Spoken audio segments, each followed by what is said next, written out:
나이가 들면서 점점 외로워지는 경우가 많습니다. 하지만 많은 현인들은 고독한 사람이 되라고 합니다. 고독한 사람만이 진정한 행복을 누릴 수 있다고 말합니다. 독일의 철학자 쇼펜하우어도 이와 같은 말을 남겼습니다. 오늘은 쇼펜하우어의 철학 중 고독한 사람이 되어야 하는 이유를 비롯한 처세술을 공부하겠습니다. 절교한 친구하고는 화해하지 말아라. 로마의 격언 중에는 천성은 아무리 쫓아내도 곧바로 되돌아 온다라는 말이 있다. 인간이 태어날 때 갖고 나온 고유한 성격과 개성은 절대로 바뀌지 않는다. 3살 버릇이 80까지 가는 것이 아니라 태어날 때 성격을 무덤까지 갖고 가는 것이다. 인간은 자신의 고유한 본성을 결코 잊지 못하는 법이다. 인간의 행동은 이처럼 내재적인 본능의 지배를 받는 것이므로 똑같은 상황에서 똑같은 행동을 되풀이한다. 따라서 어떤 이유로든 한 번 절교한 친구와 화해하는 것은 잘못이다. 그 친구는 훗날 똑같은 상황에서 똑같은 본능을 되풀이하기 때문이다. 그때 가서 그럴 줄 몰랐다고 말하거나 배신자라고 비난해야 소용없다. 한 번 잘못을 저질러 해고한 하인을 불러들이는 것도 잘못이다. 사람은 일단 이해관계가 바뀌면 태도가 달라진다. 따라서 그 사람의 성격이 파악되면 그런 줄 알고 그를 대할 필요가 있다. 그리고 그를 받아들이는 경우에는 그와 헤어졌던 이유와 함께 받아들인다는 것을 명심해야 한다. 광물학자가 광물의 표본 자료를 갖고 물질의 특성을 표기해 주는 것처럼 앞으로 우리는 사람을 대할 때 우리가 관계를 맺고 있는 이웃 사람들의 성격적 특성을 마치 광물의 본래 특성처럼 분류해 둘 필요가 있다. 그 이유는 사람의 성격은 변하지 않기 때문이다. 질투는 부도덕과 불행의 가시를 품고 있다. 질투는 인간의 자연스러운 본능 가운데 하나지만 부도덕과 불행의 가시를 품고 있다. 그래서 옛부터 질투는 우리들의 행복을 가로막는 적이자 죄악으로 간주되어 왔다. 우리는 가능한 한 질투라는 본능을 우리 인격에서 잡초처럼 뿌리 뽑아야 한다. 세네카는 자신의 소유에 만족하고 이를 즐기려면 남들과 비교하지 말라. 자기보다 더 잘 살고 더 많이 가진 자를 부러워하고 배 아파하는 사람은 결코 행복할 수 없다고 말하면서 행복하려면 자기보다 못한 자가 얼마나 많은가를 생각하라고 충고했다. 우리는 항상 위보다 아래를 보고 살아야 하며 자기보다 행복하다고 여기는 사람이 보기에만 그런 것인지 아니면 실제로는 불행을 감추고 사는지도 의심해야 한다. 사람이 자신을 위로하는 가장 빠른 방법은 자기보다 불행한 사람을 보는 것이다. 남이 거짓말을 하고 있다는 생각이 들면 그것을 진실로 받아들이는 듯한 태도를 취해 보아라. 그러면 상대방은 더욱 신이 나서 더 큰 거짓말을 떠벌려서 결국은 스스로 가면을 벗어버리게 된다. 그와 반대로 실수로 비밀이 드러났을 경우에는 불신의 태도를 취해 보아라. 그러면 상대방은 마침내 모든 비밀을 털어놓고 말 것이다. 후회는 자신을 고문하는 짓이다. 조심해서 말 위에 안장을 얹어 놓아라. 그 다음에는 대담하게 말을 몰아라라는 말은 괴테의 격언집에 나온다. 남자는 일단 일을 시작하고 최선을 다한 후에 실패를 하면 그 다음은 깨끗이 잊어야 한다. 사람의 일이란 우연과 착오가 늘 곁에 따라다닌다. 우리는 불행한 일을 당하거나 자기가 하는 일이 좌절되면 이렇게 될 줄 몰랐다거나 그렇게 하지 않았더라면 이 정도까지 되지는 않았을 텐데 하고 후회를 한다.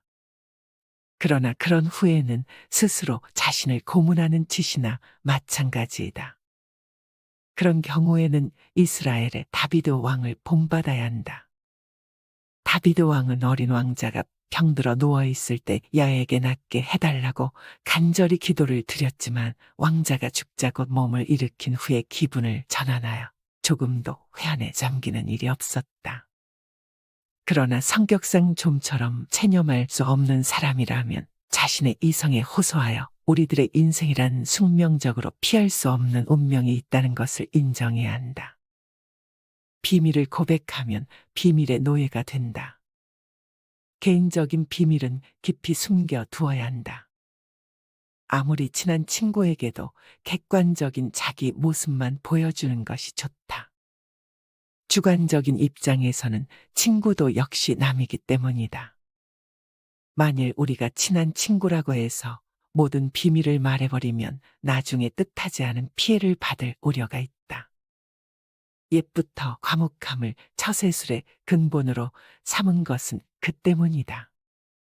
아라비아의 격언을 보면 생활의 지혜가 담겨 있다. 적에게 알려서 안 될 일은 친구에게도 알리지 말라. 비밀을 지키면 비밀의 주인이 되지만 비밀을 고백하면 비밀의 노예가 된다. 그리고 평화의 열매는 침묵의 나무에서 열리는 법이다. 남의 잘못을 고치는 일은 거의 불가능한 일이다. 남의 생각이나 의견은 반박해서는 안 된다. 남을 불합리한 생각과 허망에서 벗어나게 하려는 것은 비록 구약성서에 나오는 인물처럼 969세까지 살아도 그 목적을 달성할 수 없을 것이다. 또한 남과 얘기할 때는 아무리 호의적으로 말한다 해도 상대방의 잘못을 비난해서는 안 된다. 남의 감정을 사기는 쉽지만 그 잘못을 시정하기는 매우 어렵기 때문이다. 만일 남이 차마 귀로는 들을 수 없고 전혀 이치에 닿지 않는 말을 하더라도 개입할 필요가 없다. 단지 그가 서투른 연극을 하고 있다는 것을 알고 있으면 된다.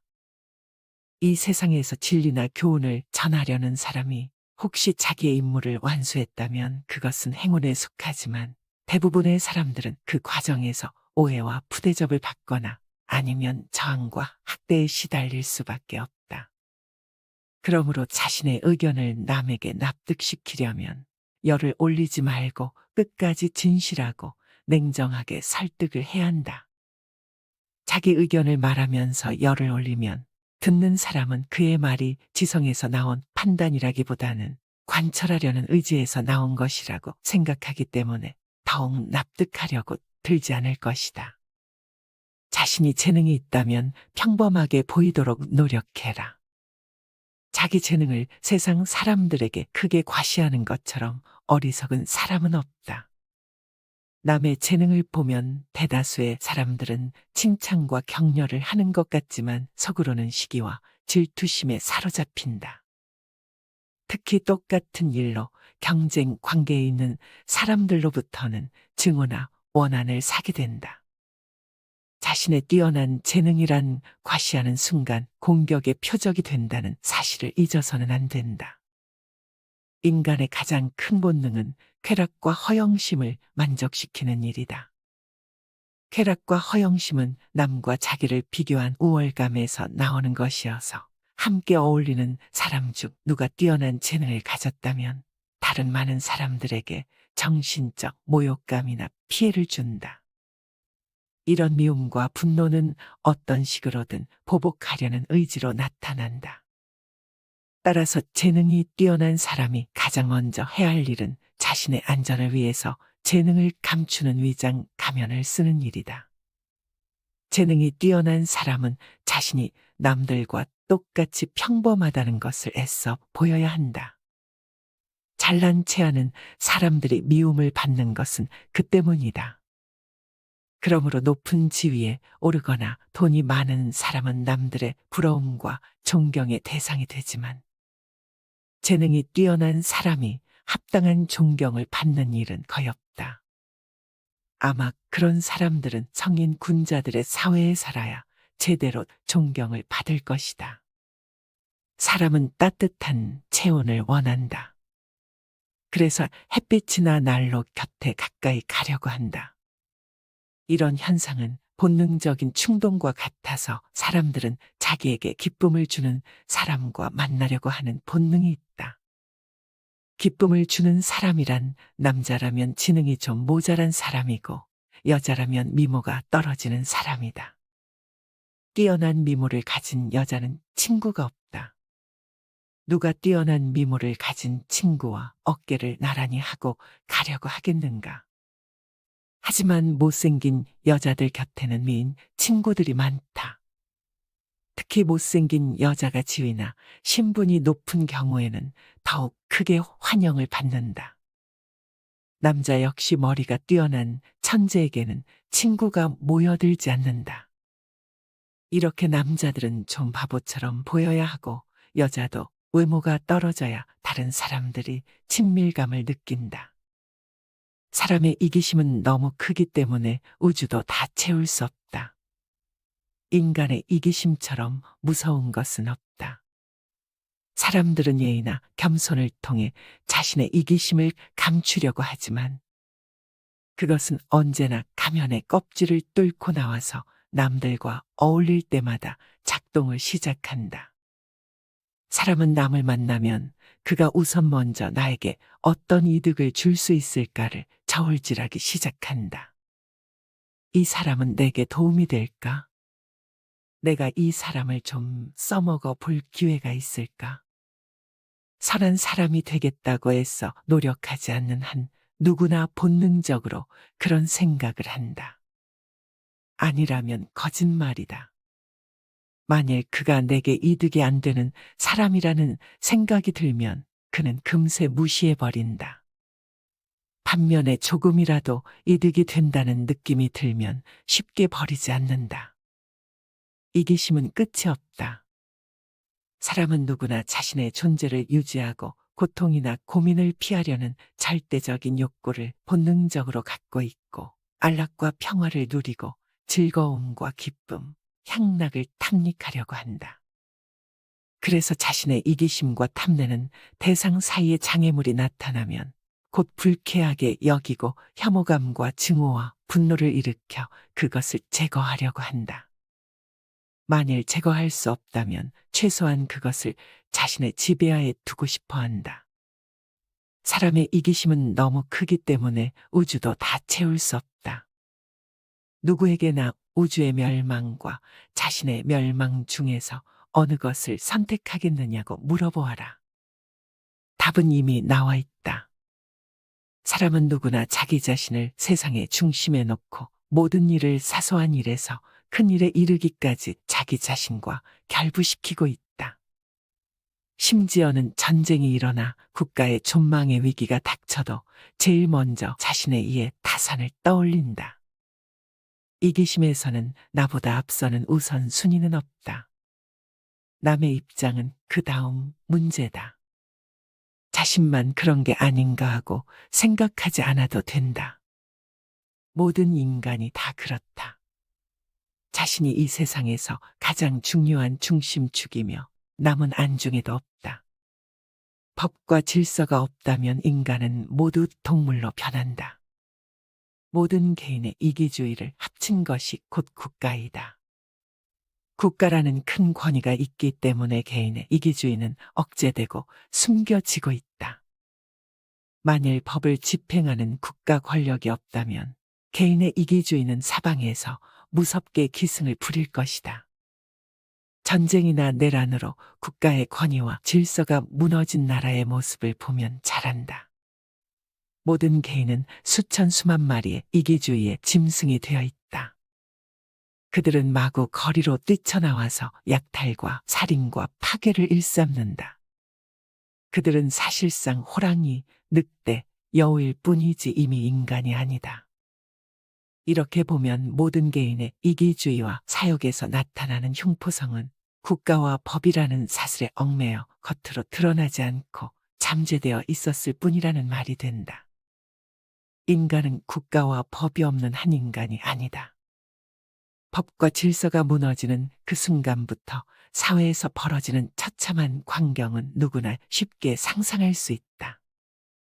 인간은 양심에 거슬리는 일을 행할 때도 그 행위 자체 때문에 괴로워하는 것이 아니라 그 행위의 결과를 두려워한다.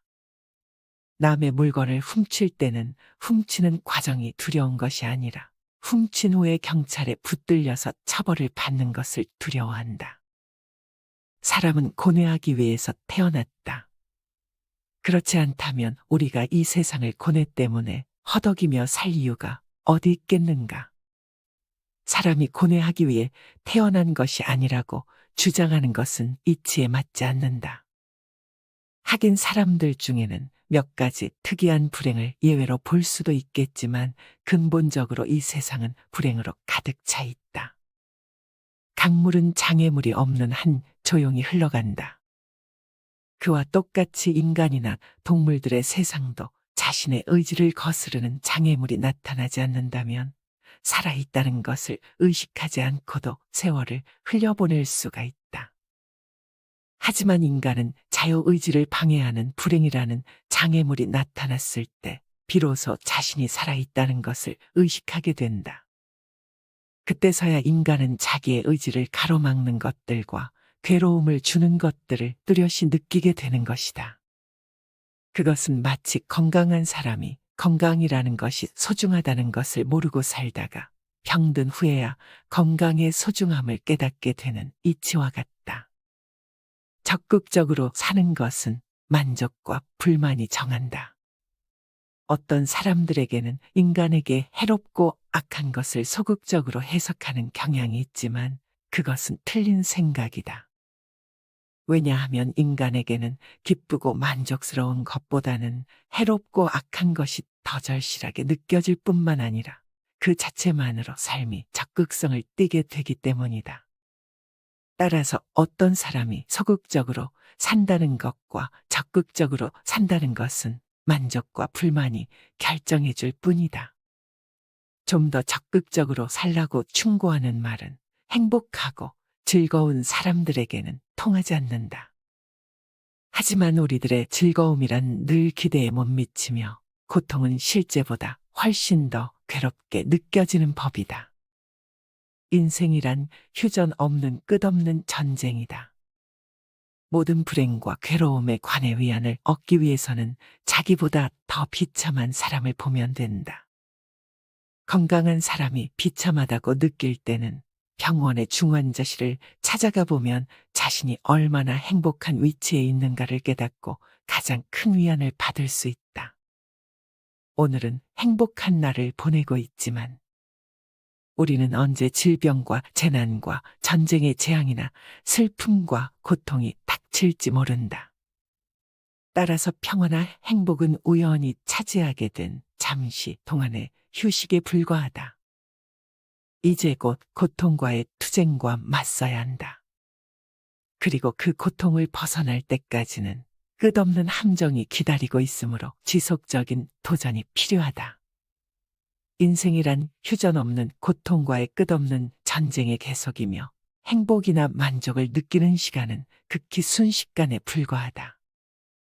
따라서 우리는 늘 고통과 맞설 무기를 든 채 끝내는 죽어간다는 결론에 이른다. 시간의 그림자는 누구에게나 똑같다.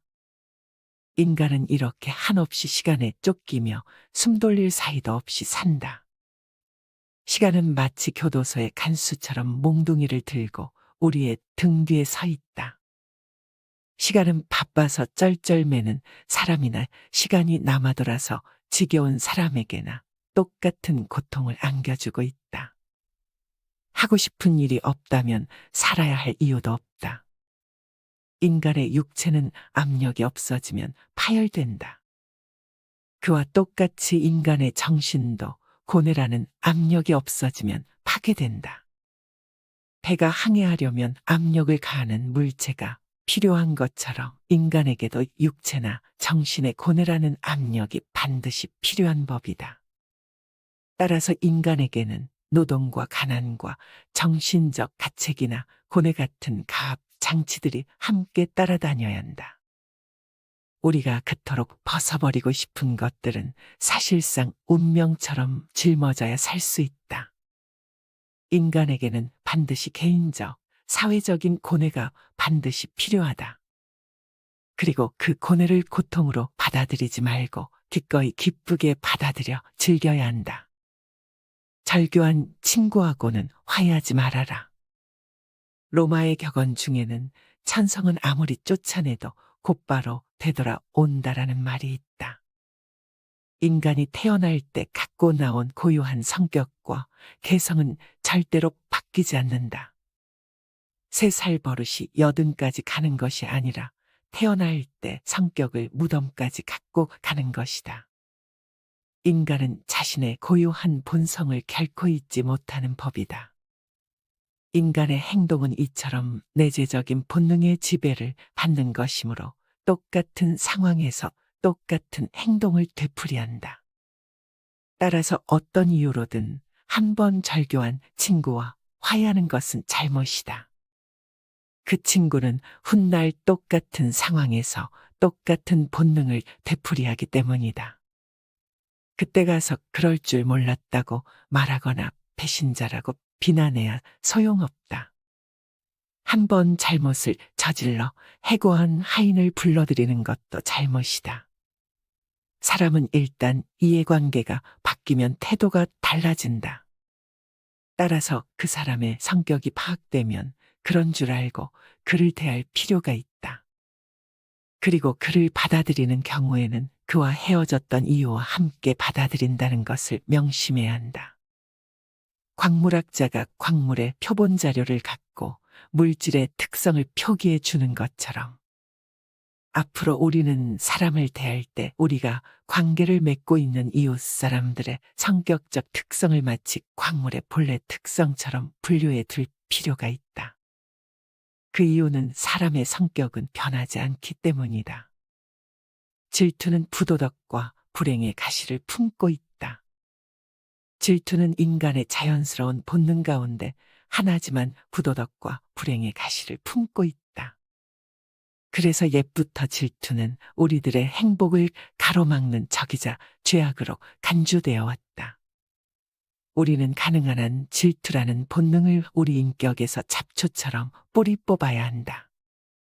세네카는 자신의 소유에 만족하고 이를 즐기려면 남들과 비교하지 말라. 자기보다 더 잘 살고 더 많이 가진 자를 부러워하고 배 아파하는 사람은 결코 행복할 수 없다고 말하면서 행복하려면 자기보다 못한 자가 얼마나 많은가를 생각하라고 충고했다. 우리는 항상 위보다 아래를 보고 살아야 하며 자기보다 행복하다고 여기는 사람이 보기에만 그런 것인지 아니면 실제로는 불행을 감추고 사는지도 의심해야 한다. 사람이 자신을 위로하는 가장 빠른 방법은 자기보다 불행한 사람을 보는 것이다. 남이 거짓말을 하고 있다는 생각이 들면 그것을 진실로 받아들이는 듯한 태도를 취해 보아라. 그러면 상대방은 더욱 신이 나서 더 큰 거짓말을 떠벌려서 결국은 스스로 가면을 벗어버리게 된다. 그와 반대로 실수로 비밀이 드러났을 경우에는 불신의 태도를 취해 보아라. 그러면 상대방은 마침내 모든 비밀을 털어놓고 말 것이다. 후회는 자신을 고문하는 짓이다. 조심해서 말 위에 안장을 얹어 놓아라. 그 다음에는 대담하게 말을 몰아라라는 말은 괴테의 격언집에 나온다. 남자는 일단 일을 시작하고 최선을 다한 후에 실패를 하면 그 다음은 깨끗이 잊어야 한다. 사람의 일이란 우연과 착오가 늘 곁에 따라다닌다. 우리는 불행한 일을 당하거나 자기가 하는 일이 좌절되면 이렇게 될 줄 몰랐다거나 그렇게 하지 않았더라면 이 정도까지 되지는 않았을 텐데 하고 후회를 한다. 그러나 그런 후회는 스스로 자신을 고문하는 짓이나 마찬가지이다. 그런 경우에는 이스라엘의 다비드 왕을 본받아야 한다. 다비드 왕은 어린 왕자가 병들어 누워있을 때 야에게 낫게 해달라고 간절히 기도를 드렸지만 왕자가 죽자고 몸을 일으킨 후에 기분을 전환하여 조금도 회한에 잠기는 일이 없었다. 그러나 성격상 좀처럼 체념할 수 없는 사람이라면 자신의 이성에 호소하여 우리들의 인생이란 숙명적으로 피할 수 없는 운명이 있다는 것을 인정해야 한다. 비밀을 고백하면 비밀의 노예가 된다. 개인적인 비밀은 깊이 숨겨 두어야 한다. 아무리 친한 친구에게도 객관적인 자기 모습만 보여주는 것이 좋다. 주관적인 입장에서는 친구도 역시 남이기 때문이다. 만일 우리가 친한 친구라고 해서 모든 비밀을 말해버리면 나중에 뜻하지 않은 피해를 받을 우려가 있다. 옛부터 과묵함을 처세술의 근본으로 삼은 것은 그 때문이다.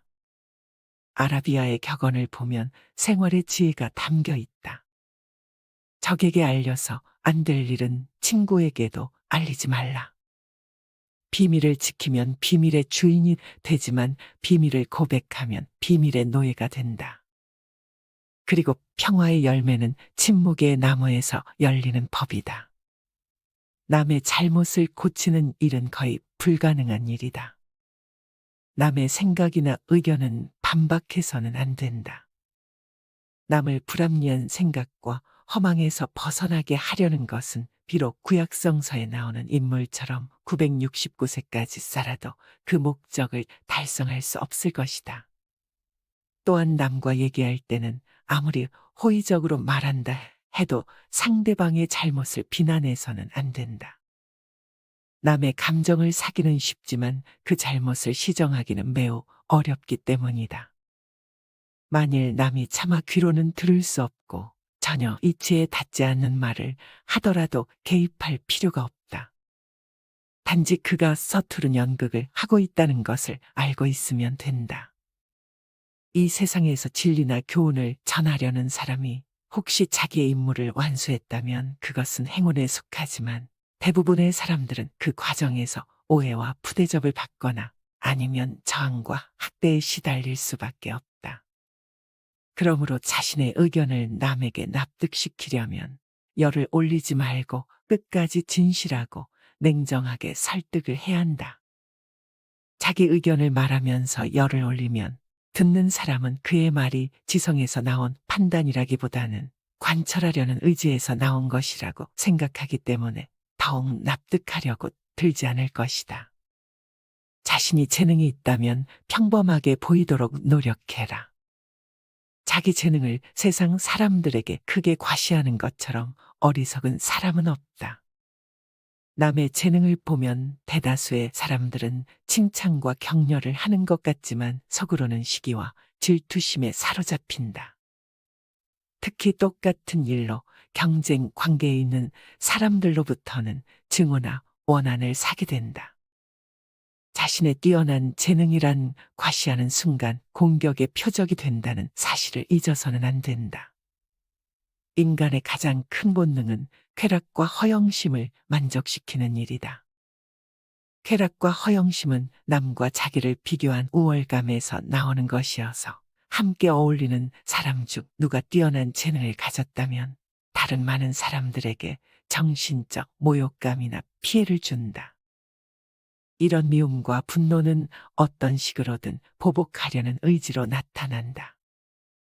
따라서 재능이 뛰어난 사람이 가장 먼저 해야 할 일은 자신의 안전을 위해서 재능을 감추는 위장 가면을 쓰는 일이다. 재능이 뛰어난 사람은 자신이 남들과 똑같이 평범하다는 것을 애써 보여야 한다. 잘난 체하는 사람들이 미움을 받는 것은 그 때문이다. 그러므로 높은 지위에 오르거나 돈이 많은 사람은 남들의 부러움과 존경의 대상이 되지만 재능이 뛰어난 사람이 합당한 존경을 받는 일은 거의 없다. 아마 그런 사람들은 성인 군자들의 사회에 살아야 제대로 존경을 받을 것이다. 사람은 따뜻한 체온을 원한다. 그래서 햇빛이나 난로 곁에 가까이 가려고 한다. 이런 현상은 본능적인 충동과 같아서 사람들은 자기에게 기쁨을 주는 사람과 만나려고 하는 본능이 있다. 기쁨을 주는 사람이란 남자라면 지능이 좀 모자란 사람이고 여자라면 미모가 떨어지는 사람이다. 뛰어난 미모를 가진 여자는 친구가 없다. 누가 뛰어난 미모를 가진 친구와 어깨를 나란히 하고 가려고 하겠는가. 하지만 못생긴 여자들 곁에는 미인 친구들이 많다. 특히 못생긴 여자가 지위나 신분이 높은 경우에는 더욱 크게 환영을 받는다. 남자 역시 머리가 뛰어난 천재에게는 친구가 모여들지 않는다. 이렇게 남자들은 좀 바보처럼 보여야 하고 여자도 외모가 떨어져야 다른 사람들이 친밀감을 느낀다. 사람의 이기심은 너무 크기 때문에 우주도 다 채울 수 없다. 인간의 이기심처럼 무서운 것은 없다. 사람들은 예의나 겸손을 통해 자신의 이기심을 감추려고 하지만 그것은 언제나 가면의 껍질을 뚫고 나와서 남들과 어울릴 때마다 작동을 시작한다. 사람은 남을 만나면 그가 우선 먼저 나에게 어떤 이득을 줄 수 있을까를 저울질하기 시작한다. 이 사람은 내게 도움이 될까?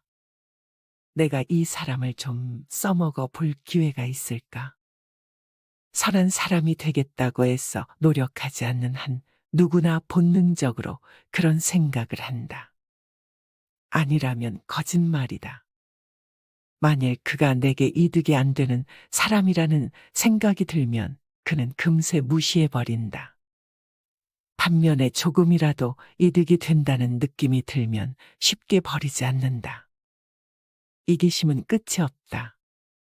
사람은 누구나 자신의 존재를 유지하고 고통이나 고민을 피하려는 절대적인 욕구를 본능적으로 갖고 있고 안락과 평화를 누리고 즐거움과 기쁨, 향락을 탐닉하려고 한다. 그래서 자신의 이기심과 탐내는 대상 사이에 장애물이 나타나면 곧 불쾌하게 여기고 혐오감과 증오와 분노를 일으켜 그것을 제거하려고 한다. 만일 제거할 수 없다면 최소한 그것을 자신의 지배하에 두고 싶어 한다. 사람의 이기심은 너무 크기 때문에 우주도 다 채울 수 없다.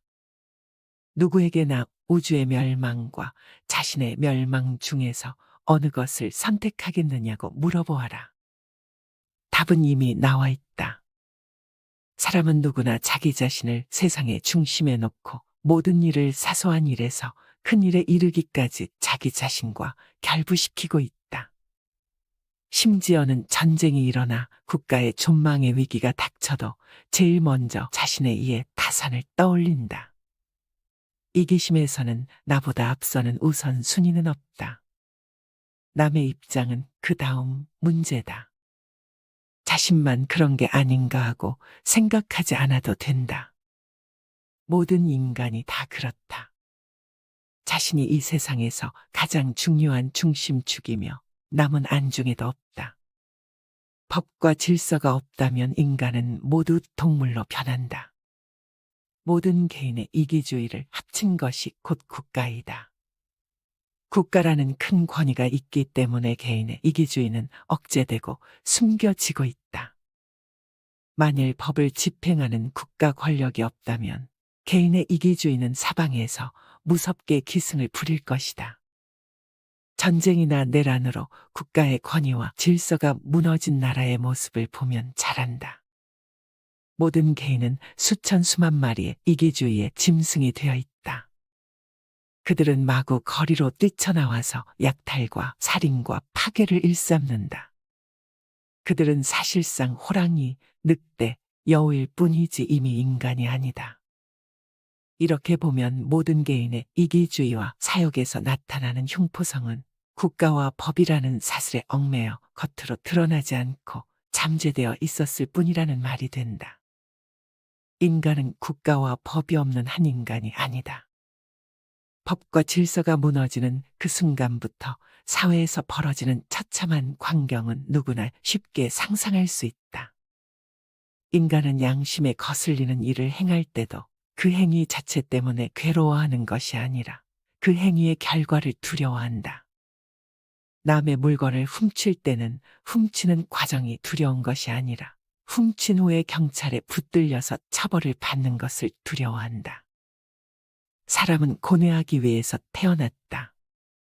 그렇지 않다면 우리가 이 세상을 고뇌 때문에 허덕이며 살 이유가 어디 있겠는가. 사람이 고뇌하기 위해 태어난 것이 아니라고 주장하는 것은 이치에 맞지 않는다.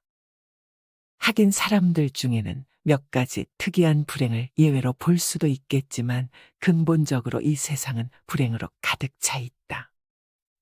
강물은 장애물이 없는 한 조용히 흘러간다. 그와 똑같이 인간이나 동물들의 세상도 자신의 의지를 거스르는 장애물이 나타나지 않는다면 살아있다는 것을 의식하지 않고도 세월을 흘려보낼 수가 있다. 하지만 인간은 자유의지를 방해하는 불행이라는 장애물이 나타났을 때 비로소 자신이 살아있다는 것을 의식하게 된다. 그때서야 인간은 자기의 의지를 가로막는 것들과 괴로움을 주는 것들을 뚜렷이 느끼게 되는 것이다.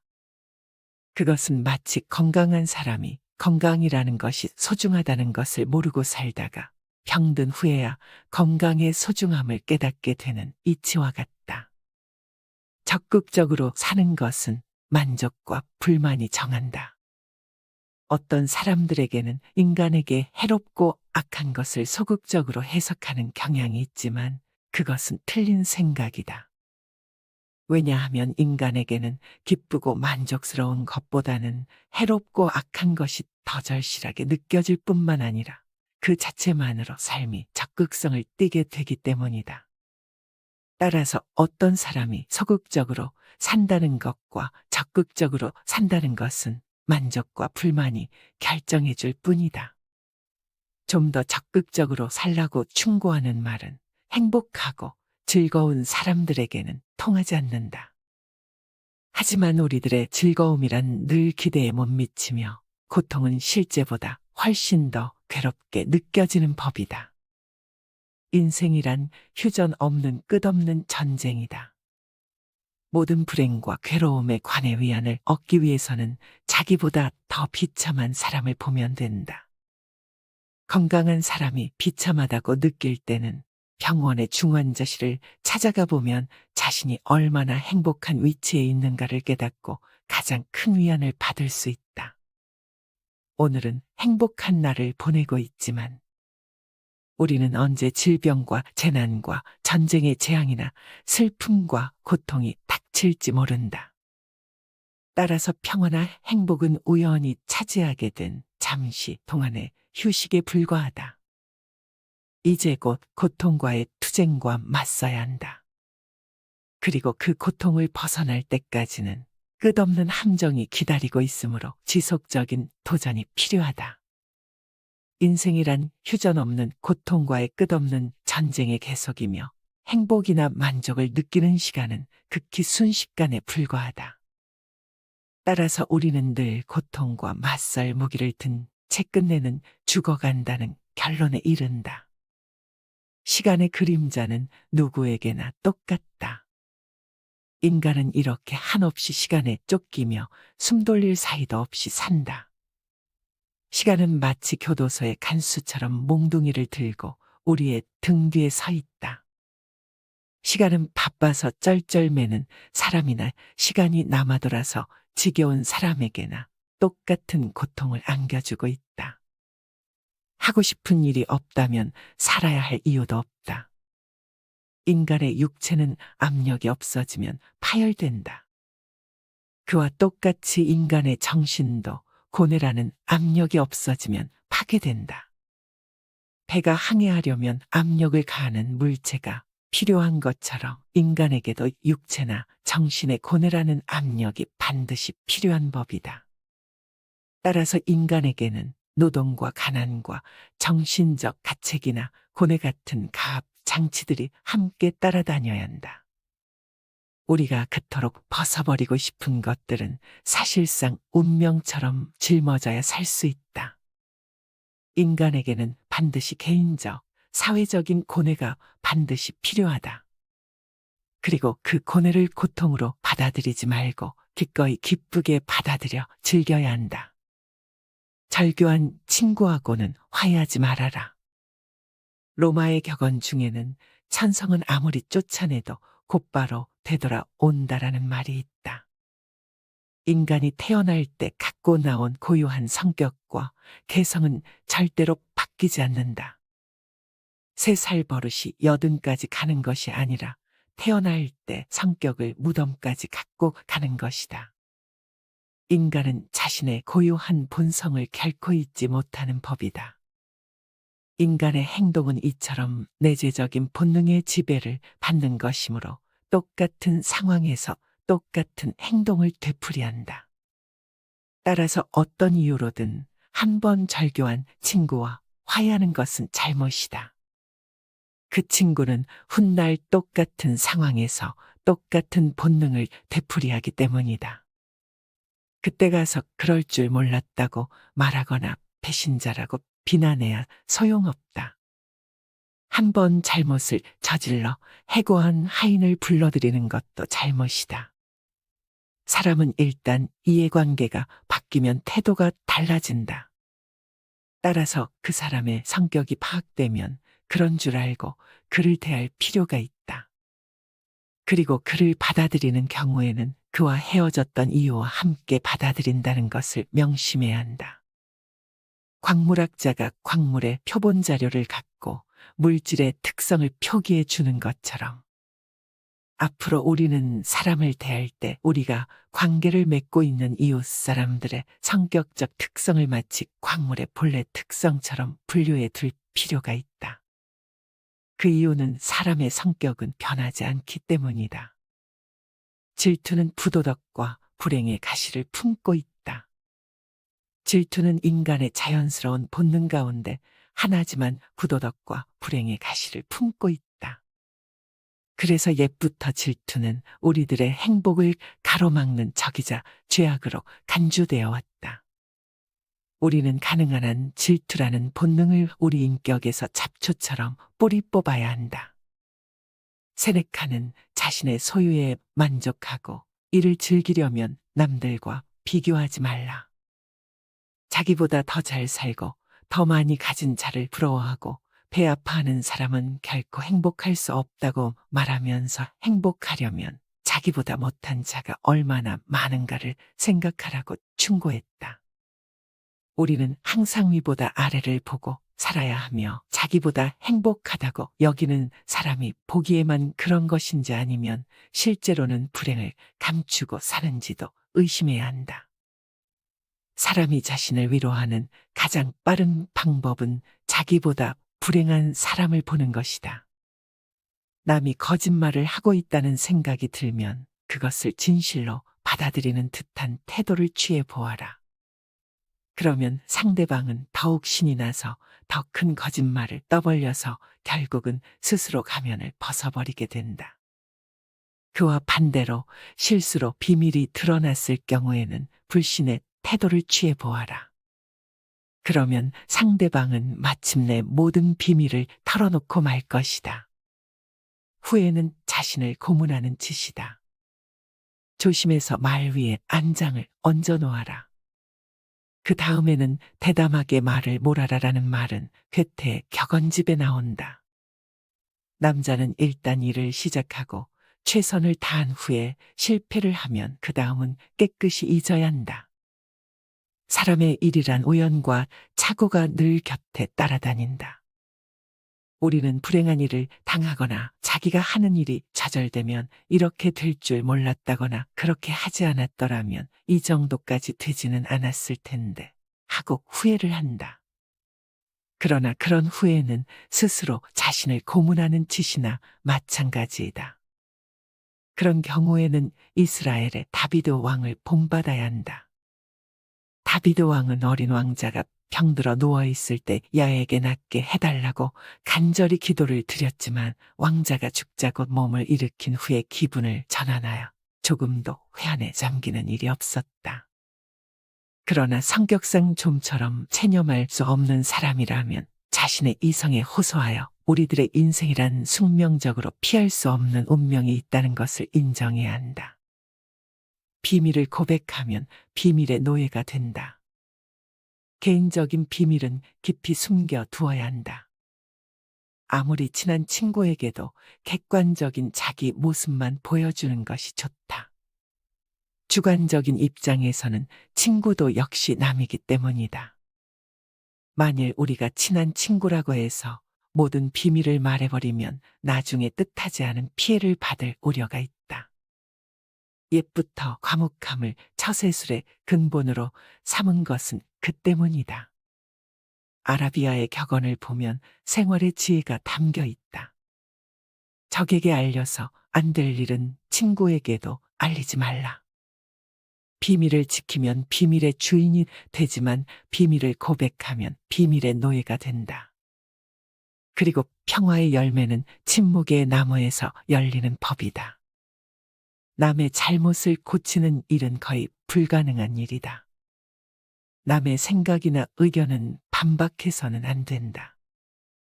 남을 불합리한 생각과 허망에서 벗어나게 하려는 것은 비록 구약성서에 나오는 인물처럼 969세까지 살아도 그 목적을 달성할 수 없을 것이다.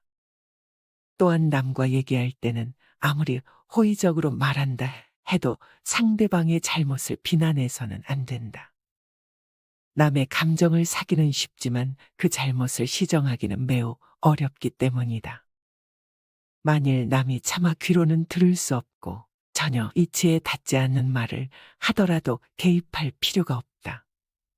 단지 그가 서투른 연극을 하고 있다는 것을 알고 있으면 된다.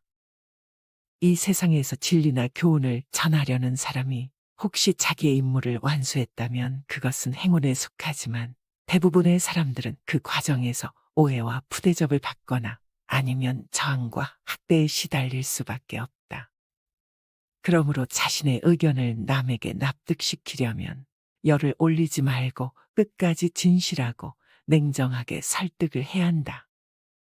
자기 의견을 말하면서 열을 올리면 듣는 사람은 그의 말이 지성에서 나온 판단이라기보다는 관철하려는 의지에서 나온 것이라고 생각하기 때문에 더욱 납득하려고 들지 않을 것이다. 자신이 재능이 있다면 평범하게 보이도록 노력해라. 자기 재능을 세상 사람들에게 크게 과시하는 것처럼 어리석은 사람은 없다. 남의 재능을 보면 대다수의 사람들은 칭찬과 격려를 하는 것 같지만 속으로는 시기와 질투심에 사로잡힌다. 특히 똑같은 일로 경쟁 관계에 있는 사람들로부터는 증오나 원한을 사게 된다. 자신의 뛰어난 재능이란 과시하는 순간 공격의 표적이 된다는 사실을 잊어서는 안 된다. 인간의 가장 큰 본능은 쾌락과 허영심을 만족시키는 일이다. 쾌락과 허영심은 남과 자기를 비교한 우월감에서 나오는 것이어서 함께 어울리는 사람 중 누가 뛰어난 재능을 가졌다면 다른 많은 사람들에게 정신적 모욕감이나 피해를 준다. 이런 미움과 분노는 어떤 식으로든 보복하려는 의지로 나타난다. 따라서 재능이 뛰어난 사람이 가장 먼저 해야 할 일은 자신의 안전을 위해서 재능을 감추는 위장 가면을 쓰는 일이다. 재능이 뛰어난 사람은 자신이 남들과 똑같이 평범하다는 것을 애써 보여야 한다. 잘난 체하는 사람들이 미움을 받는 것은 그 때문이다. 그러므로 높은 지위에 오르거나 돈이 많은 사람은 남들의 부러움과 존경의 대상이 되지만 재능이 뛰어난 사람이 합당한 존경을 받는 일은 거의 없다. 아마 그런 사람들은 성인 군자들의 사회에 살아야 제대로 존경을 받을 것이다. 사람은 따뜻한 체온을 원한다. 그래서 햇빛이나 난로 곁에 가까이 가려고 한다. 이런 현상은 본능적인 충동과 같아서 사람들은 자기에게 기쁨을 주는 사람과 만나려고 하는 본능이 있다. 기쁨을 주는 사람이란 남자라면 지능이 좀 모자란 사람이고 여자라면 미모가 떨어지는 사람이다. 뛰어난 미모를 가진 여자는 친구가 없다. 누가 뛰어난 미모를 가진 친구와 어깨를 나란히 하고 가려고 하겠는가? 하지만 못생긴 여자들 곁에는 미인 친구들이 많다. 특히 못생긴 여자가 지위나 신분이 높은 경우에는 더욱 크게 환영을 받는다. 남자 역시 머리가 뛰어난 천재에게는 친구가 모여들지 않는다. 이렇게 남자들은 좀 바보처럼 보여야 하고 여자도 외모가 떨어져야 다른 사람들이 친밀감을 느낀다. 사람의 이기심은 너무 크기 때문에 우주도 다 채울 수 없다. 인간의 이기심처럼 무서운 것은 없다. 사람들은 예의나 겸손을 통해 자신의 이기심을 감추려고 하지만 그것은 언제나 가면의 껍질을 뚫고 나와서 남들과 어울릴 때마다 작동을 시작한다. 사람은 남을 만나면 그가 우선 먼저 나에게 어떤 이득을 줄 수 있을까를 저울질하기 시작한다. 이 사람은 내게 도움이 될까? 내가 이 사람을 좀 써먹어 볼 기회가 있을까? 선한 사람이 되겠다고 애써 노력하지 않는 한 누구나 본능적으로 그런 생각을 한다. 아니라면 거짓말이다. 만일 그가 내게 이득이 안 되는 사람이라는 생각이 들면 그는 금세 무시해버린다. 반면에 조금이라도 이득이 된다는 느낌이 들면 쉽게 버리지 않는다. 이기심은 끝이 없다. 사람은 누구나 자신의 존재를 유지하고 고통이나 고민을 피하려는 절대적인 욕구를 본능적으로 갖고 있고 안락과 평화를 누리고 즐거움과 기쁨, 향락을 탐닉하려고 한다. 그래서 자신의 이기심과 탐내는 대상 사이에 장애물이 나타나면 곧 불쾌하게 여기고 혐오감과 증오와 분노를 일으켜 그것을 제거하려고 한다. 만일 제거할 수 없다면 최소한 그것을 자신의 지배하에 두고 싶어 한다. 사람의 이기심은 너무 크기 때문에 우주도 다 채울 수 없다. 누구에게나 우주의 멸망과 자신의 멸망 중에서 어느 것을 선택하겠느냐고 물어보아라. 답은 이미 나와 있다. 사람은 누구나 자기 자신을 세상의 중심에 놓고 모든 일을 사소한 일에서 큰 일에 이르기까지 자기 자신과 결부시키고 있다. 심지어는 전쟁이 일어나 국가의 존망의 위기가 닥쳐도 제일 먼저 자신의 이에 타산을 떠올린다. 이기심에서는 나보다 앞서는 우선순위는 없다. 남의 입장은 그 다음 문제다. 자신만 그런 게 아닌가 하고 생각하지 않아도 된다. 모든 인간이 다 그렇다. 자신이 이 세상에서 가장 중요한 중심축이며 남은 안중에도 없다. 법과 질서가 없다면 인간은 모두 동물로 변한다. 모든 개인의 이기주의를 합친 것이 곧 국가이다. 국가라는 큰 권위가 있기 때문에 개인의 이기주의는 억제되고 숨겨지고 있다.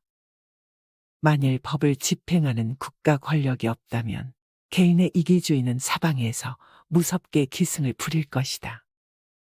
전쟁이나 내란으로 국가의 권위와 질서가 무너진 나라의 모습을 보면 잘 안다. 모든 개인은 수천 수만 마리의 이기주의의 짐승이 되어 있다. 그들은 마구 거리로 뛰쳐나와서 약탈과 살인과 파괴를 일삼는다.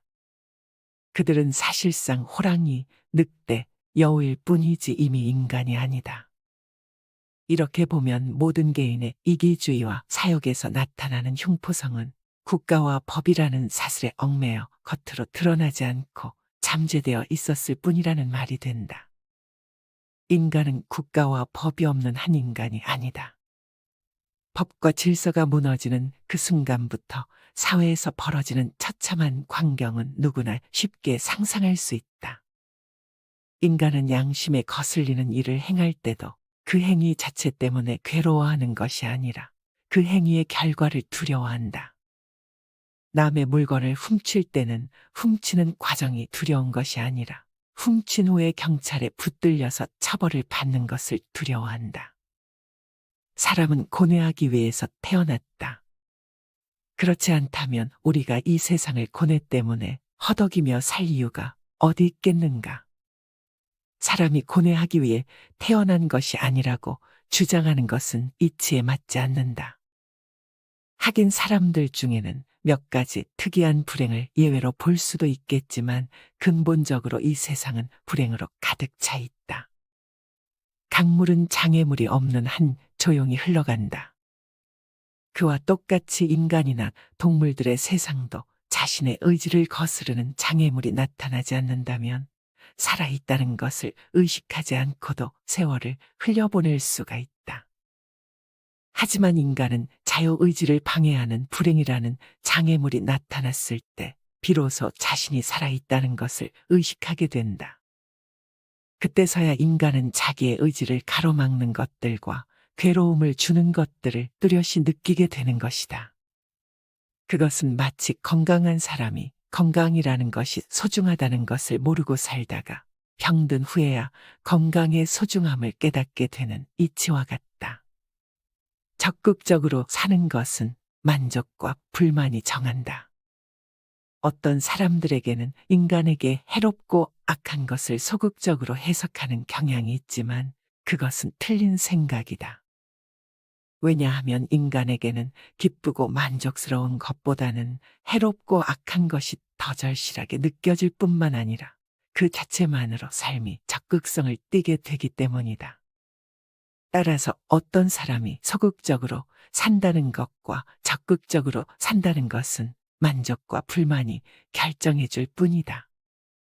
좀 더 적극적으로 살라고 충고하는 말은 행복하고 즐거운 사람들에게는 통하지 않는다. 하지만 우리들의 즐거움이란 늘 기대에 못 미치며 고통은 실제보다 훨씬 더 괴롭게 느껴지는 법이다. 인생이란 휴전 없는 끝없는 전쟁이다. 모든 불행과 괴로움에 관해 위안을 얻기 위해서는 자기보다 더 비참한 사람을 보면 된다. 건강한 사람이 비참하다고 느낄 때는 병원의 중환자실을 찾아가 보면 자신이 얼마나 행복한 위치에 있는가를 깨닫고 가장 큰 위안을 받을 수 있다.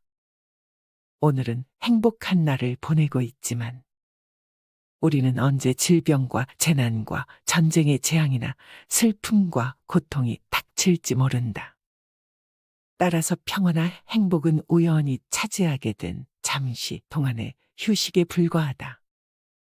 이제 곧 고통과의 투쟁과 맞서야 한다.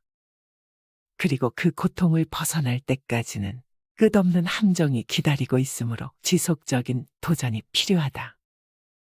인생이란 휴전 없는 고통과의 끝없는 전쟁의 계속이며 행복이나 만족을 느끼는 시간은 극히 순식간에 불과하다.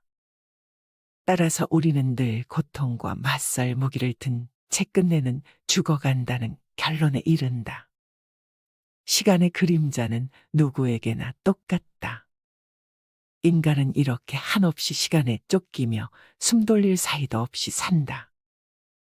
시간은 마치 교도소의 간수처럼 몽둥이를 들고 우리의 등 뒤에 서 있다. 시간은 바빠서 쩔쩔매는 사람이나 시간이 남아돌아서 지겨운 사람에게나 똑같은 고통을 안겨주고 있다. 하고 싶은 일이 없다면 살아야 할 이유도 없다. 인간의 육체는 압력이 없어지면 파열된다. 그와 똑같이 인간의 정신도 고뇌라는 압력이 없어지면 파괴된다. 배가 항해하려면 압력을 가하는 물체가 필요한 것처럼 인간에게도 육체나 정신의 고뇌라는 압력이 반드시 필요한 법이다. 따라서 인간에게는 노동과 가난과 정신적 가책이나 고뇌 같은 가압 장치들이 함께 따라다녀야 한다.